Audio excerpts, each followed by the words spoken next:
वैभव व्याप्त कराने आया, भव में नव वैभव व्याप्त कराने आया, बिहार की खोई हुई गरिमा पुनः प्राप्त कराने आया।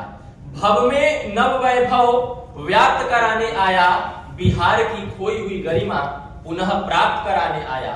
संदेश मैं स्वर्ग का नहीं, संदेश मैं स्वर्ग का नहीं, अपितु इस भूतल को ही स्वर्ग बनाने आया, इस भूतल को ही स्वर्ग बनाने आया। नमस्कार, यहाँ उपस्थित देवियों एवं सज्जनों एवं हमारे युवा साथियों, मैं ब्रिजलाला बिहार की पावन धरती से आप सभी का हार्दिक अभिनंदन करता हूं एवं दिए गए विषय भावी नेतृत्व में युवा पेशेवरों की भूमिका पर अपने संबोधन लेकर प्रस्तुत हूं। मैं रथ का टूटा हुआ पहिया हूं, मैं रथ का टूटा हुआ पहिया हूं, ये बिहार की उद्गार है कि मैं रथ का टूटा हुआ पहिया हूं, लेकिन मुझे फेंक मत। सहसा इतिहासों की गति, सहसा इतिहासों की गति झूठी पड़ जाने पर क्या जाने सच्चाई मेरे टूटे हुए पहिए का सहारा ले।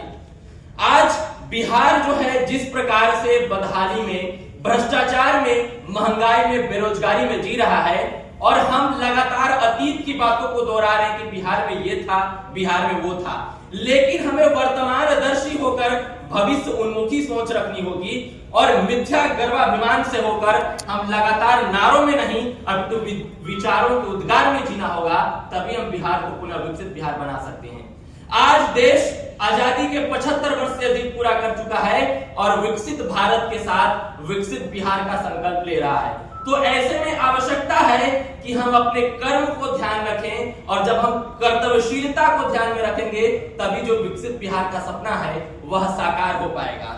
कि भुवन की जीत मिटती है भुवन में, भुवन की जीत मिटती है भुवन में, उसे क्या खोजना गिरकर पतन में, उसे क्या खोजना गिरकर पतन में। शरण केवल उजागर धर्म होगा, शरण केवल उजागर धर्म होगा, सहारा अंत में सत्कर्म होगा, सहारा अंत में सत्कर्म होगा।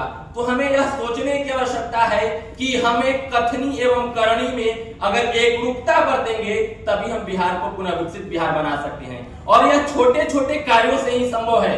इन मंच पर बड़े बड़े बात कर देने से बिहार विकसित बिहार नहीं बन पाएगा। ऐसे में आवश्यकता है कि हम छोटे छोटे कार्यों को, जब हम भारतीय संविधान की भाग 3 में अनुच्छेद 12 से 35 तक मौलिक अधिकारों की बात करते हैं, तब हम भूल जाते हैं कि उसी भारतीय संविधान के अनुच्छेद 51 क में मौलिक अधिकारों का भी समावेश किया गया है।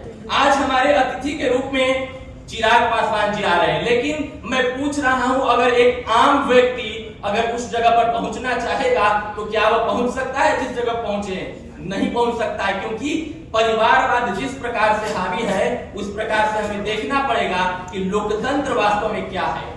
आज जब हम बिहार के राजनीति को देखते हैं तो यह लोकतंत्र तो नहीं हो सकता, यह राजतंत्र का ही परिवर्तित रूप है जिसमें राजा का बेटा राजा बनेगा, यह मुख्यमंत्री का बेटा।